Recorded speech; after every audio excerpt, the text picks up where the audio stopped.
우리가 볼 말씀은 사무엘상 18장입니다. 10절에서 16절까지 말씀. 사무엘상 18장 10절부터 보겠습니다. 그 이튿날 하나님께서 부리시는 악령이 사울에게 힘있게 내리매 그가 집안에서 정신없이 떠들어대므로 다윗이 평일과 같이 손으로 수금을 타는데 그때 사울의 손에 창이 있는지라 그가 스스로 이르기를 내가 다윗을 벽에 박으리라 하고 사울이 그 창을 던졌으나 다윗이 그의 앞에 2번 피하였더라. 여호와께서 사울을 떠나 다윗과 함께 계심으로 사울이 그를 두려워한지라. 그러므로 사울이 그를 자기 곁에서 떠나게 하고 그를 천부장으로 삼음에 그가 백성 앞에서 출입하며 다윗이 그의 모든 일을 지혜롭게 행하니라. 여호와께서 그와 함께 계시니라. 사울은 다윗이 크게 지혜롭게 행함을 보고 그를 두려워하였으나 온 이스라엘과 유다는 다윗을 사랑하였으니 그가 자기들 앞에 출입하기 때문이었더라. 아멘. 자, 다윗과 지금 사울의 갈등의 모습이 계속 나오고 있죠. 그런데 분명한 것은 하나님이 이 사이에 간섭하고 계시다는 거예요. 10절에 보면 하나님이 부리시는 악신이라는 얘기가 나옵니다. 이 악한 신, 악령이겠죠. 이것이 사울을 사로잡았다. 이 악신은 뭐겠습니까? 초자연적이고 영적인 악한 능력, 악령 하는 것이죠. 근데 하나님이 부리신다 그랬어요. 무엇보다도 먼저 이 악한 영도 하나님의 통제 아래에 있다는 것을 우리에게 일깨워 주는 것이죠. 우리가 욥기서를 보지 않습니까? 사탄이 욥에게 고난을 주기에 앞서 하나님의 허락을 받는 그런 예가 있다는 것을 우리는 이미 알고 있죠. 우리가 이해하기가 어려운 문제인 건 확실하죠. 하나님이 왜 이런 일을 하시나? 우리 거기서 다 대답할 수는 없지만 뭐 창조주가 하시는 피조물이 어떻게 될 일이라 알 수가 있겠습니까? 사실 그런데 깊이 생각해 보면 이유가 있다는 거예요. 하나님께서 악한 일을 하시는 분이 아니잖아요. 악에서 멀리 떠난 분이니까. 우리에게 뭔가를 일깨워 주려는 이유가 있다는 거예요. 하나님의 선한 영이 임해야 되는데 사울에게 지금 악한 영이 임했어요. 그러므로 말미암아 어떻게 됩니까? 그가 왕위에서 점점 멀어지는, 벌써 오래전에 그에게 폐위 될 것이다 하는 말이 그를 괴롭혔겠죠. 그것이 점점 우울증 증상으로 나타나게 되었고 지금 그 상황이에요. 지금 막 소리를 지르고 난리를 치는 거죠. 소위 말하는 정신 이상과 같은 현실로 나타나게 된 것이다. 이 악령이 사울에게 힘있게 내렸다. 불같이 임하는 성령. 이런 얘기는 들어봤어도 악령이 힘있게 내린다는 소리는 또 처음 봐요. 그죠? 그러니까 악령이 사울을 강하게 사로잡은 상태, 완전히 매여 있어요. 그 결과 정신없이 떠들어댔다. 이거는 원래는 예언하다는 의미인데 여기서는 정상적인 예언을 뜻하지 않고 바로 헛소리 하는 것이 헛소리. 예언하는 것 같지만 그게 아니죠. 거짓된 거지. 이 모습이 사울이 옛날 모습, 즉 젊었을 때 하나님의 산에서 선지자와 무리와 어울려서 하나님의 영에 사로잡혀 진짜 예언을 했던 적이 있었잖아요. 그것과 완전히 대조적인 부정적인 모습을 보이고 있죠. 나중에는 사울이 다윗을 죽이기 위해서 라마나요스로 갔다가 하나님의 영에 사로잡혀서 죽이지 못하고 사무엘 앞에서 예언하는 그런 사건도 19장에 보면 나옵니다. 즉 사울은 지금 제정신이 아닌 상태에서 분노해서 소리를 지르며 저주하고 있는 그런 모습이에요. 하나님의 신에 떠난 사울에게 내적인 번민과 혼란의 상태가 시작되고 다윗을 향한 질투심과 분노로 인해서 점점 이것이 고조되고 있는 모습을 보여주는 것이죠. 그리고 다윗이 여기 또 등장하죠. 이제는 다시 또 수금 연주자로서 사울이 이렇게 악한 영에 사로잡혀서 비정상적인 모습을 보이니까 이제 군인으로 싸웠던 다윗이 소위 수금 연주자로서 치료자로서 사울을 치료하기 위해서 수금을 또 연주하고 있어요. 마치 이건 뭐 두 사람이 왔다 갔다 하는 것 같은 보이지. 그러기까지 하네요. 그런 생각이 얼핏 드네요. 사울과 다윗 어떤 인연이었을까? 참 악연이죠. 처음엔 그렇게 시작하지 않았는데 이런 모습도 안타까워요. 근데 과거 사울이 악신에 사로잡혔을 때는 다윗이 수금으로 나을 수 있었잖아요. 16장에서 우리가 봤잖아요. 그런데 지금 악신이 힘있게 내리고 또 다윗에 대한 질투심이 점점 더 강해졌어. 이거 아주 광기가 나타나게 되는 거예요. 아마도 전날 사울이 들은 여인들의 노랫소리, 즉 사울이 죽인 자는 천천히요, 다윗은 만만이로다. 계속 아마 맴돌았을 것 같아요. 귓전에서. 그리고 내가 왕위에서 탈출된 거 아닌가. 두려움에 사로잡혔을 것이다. 여기서 마귀 사탄의 속성을 우리가 보는 거예요. 이걸 봐야 돼요. 마귀는 시기하고 질투하고 분노하는 성도의 악한 마음을 틈탑니다. 그러므로 뭐라 그랬어요? 해가 지도록 분을 품지 말라. 악한 감정을 품지 말라. 이거 한번 사로잡히면 어떻게 할 수가 없어요. 여러분, 형제를 사랑하지 않고 시기하며 질투하는 성도는 그 미움이 점점 증폭되는 까닭에 형제를 곤경에 빠뜨리곤 하게 되는 거예요. 가인이 아벨을 죽인 사건도 똑같죠. 마귀 역사, 사탄의 역사, 이게 무서운 거예요. 그러므로 마귀에게 절대로 틈을 주셔는 안 된다는 것입니다. 하지만 하나님은 그런 곤경에 있는 성도가 간절히 하나님의 도우심을 구할 때 함께 하시고 이겨나갈 수 있도록 도우신다는 것도 잊지 마세요. 두려워하지 말라는 거예요. 마귀도 하나님이 부리시는 존재일 뿐이다. 서두에 말하지 않았습니까? 근데 지금 사울의 상태는 너무 심각해.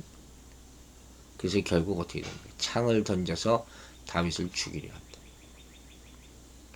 창을 찔러 죽이는 거예요. 던지든지 찌르든지 하여튼 다윗을 죽이려 완전 미친 거죠. 정신이 나간 거예요. 그런데 이 가운 모습에서 다윗이 전혀 대항하지 않아요. 사울과 지금 이 상황에서도 대조적인 모습을 보여주는 것이죠. 어쨌든 이렇게 악령에 사로잡힌 사울이 다윗을 죽이려고 하는 그런 시도는 이후에도 여러 차례 반복된다는 것을 우리가 볼 수가 있죠. 12절에 중요한 말씀이 나옵니다. 여호와께서 사울을 떠나 다윗과 함께 계심으로 사울이 그를 두려워한지라. 이 말씀이 참 안타깝기도 하고 이해가 안 가기도 하네요. 이런 표현은 바로 다윗이 고난 가운데서도 온유하고 지혜로울 수 있는 까닭을 먼저 보여준다고 할 수 있죠. 여호와께서 다윗과 함께 하심으로. 근데 사울을 떠났다 하는 말이 있어서 이게 가슴 아픈 거죠.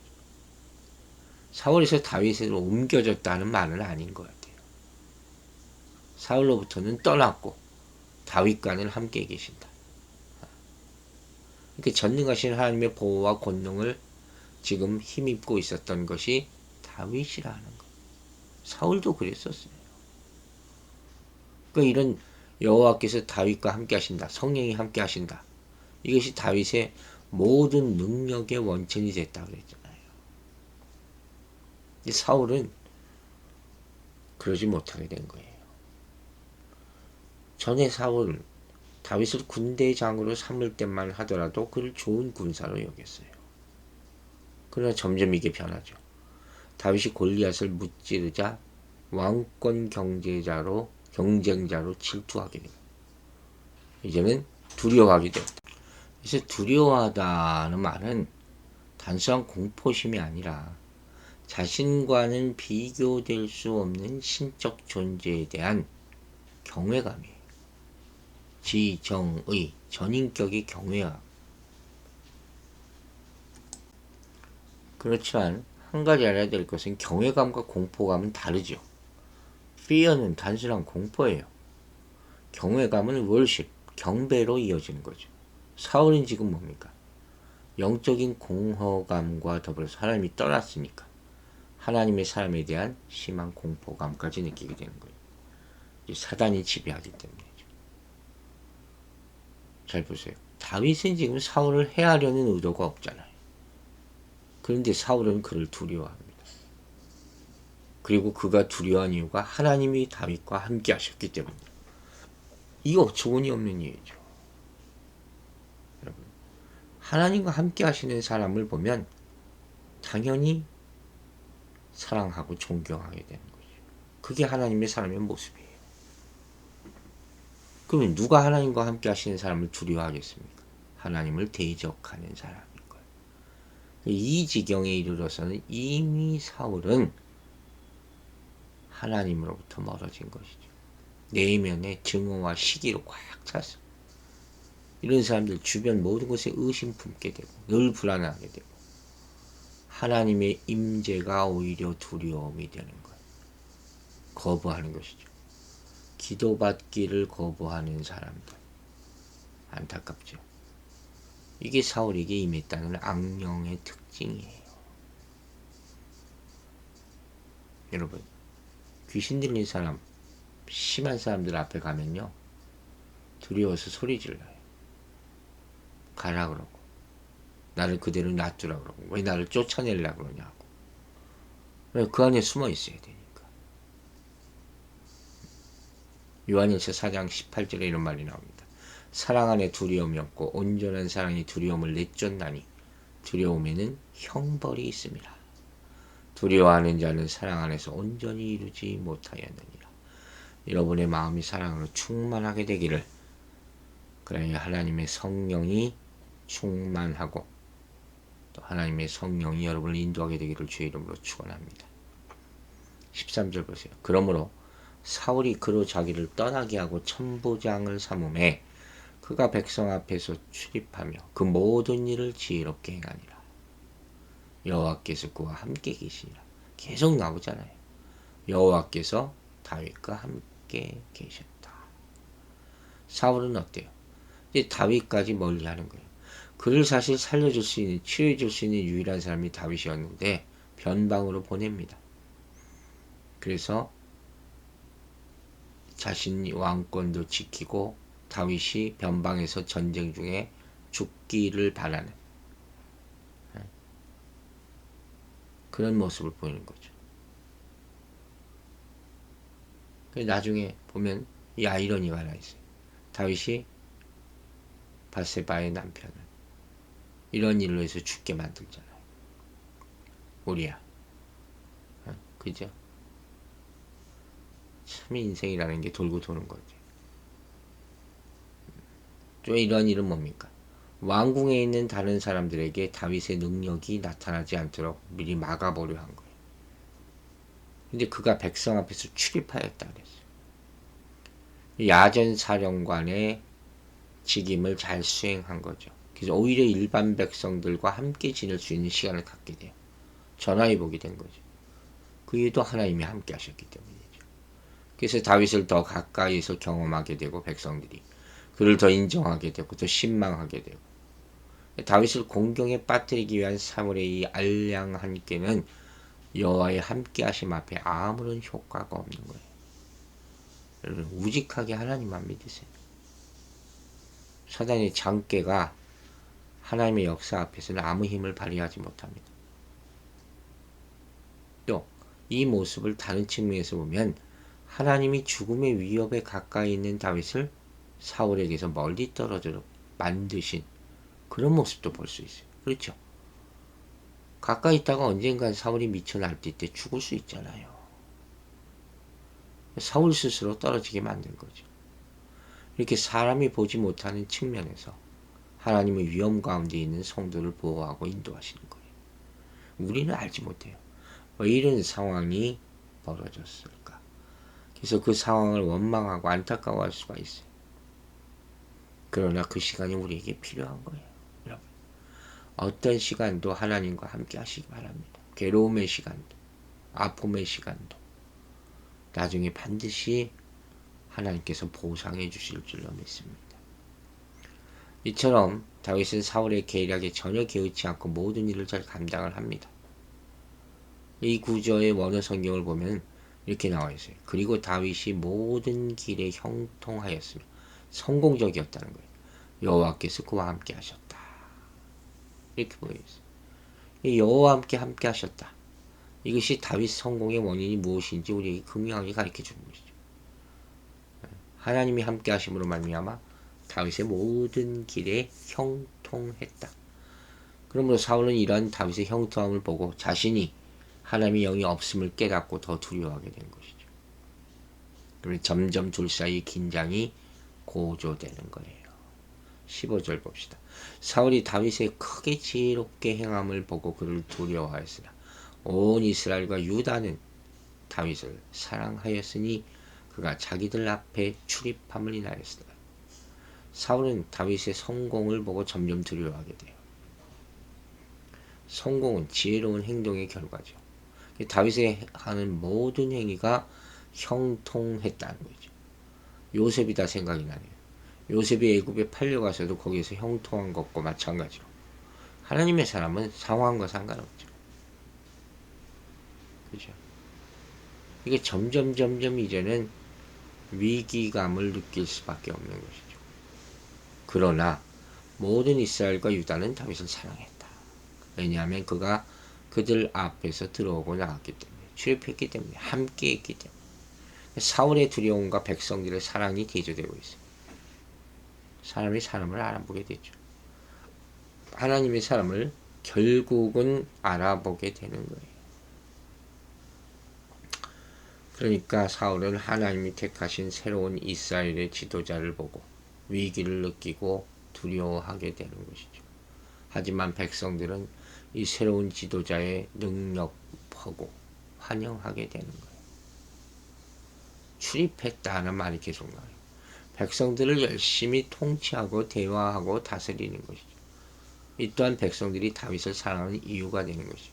이와 같은 과정을 통해서 이스라엘 백성들은 점점 다윗을 하나님께서 선택한 그들의 다음 왕으로 인식하게 되는 것입니다.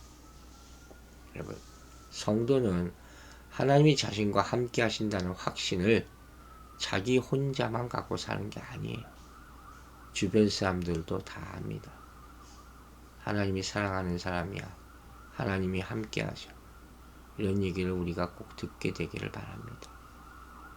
그 말과 행동을 통해서 그것이 다 드러나게 되는 것이죠. 빛과 어둠 가운데 밝게 드러나는 것처럼. 그죠?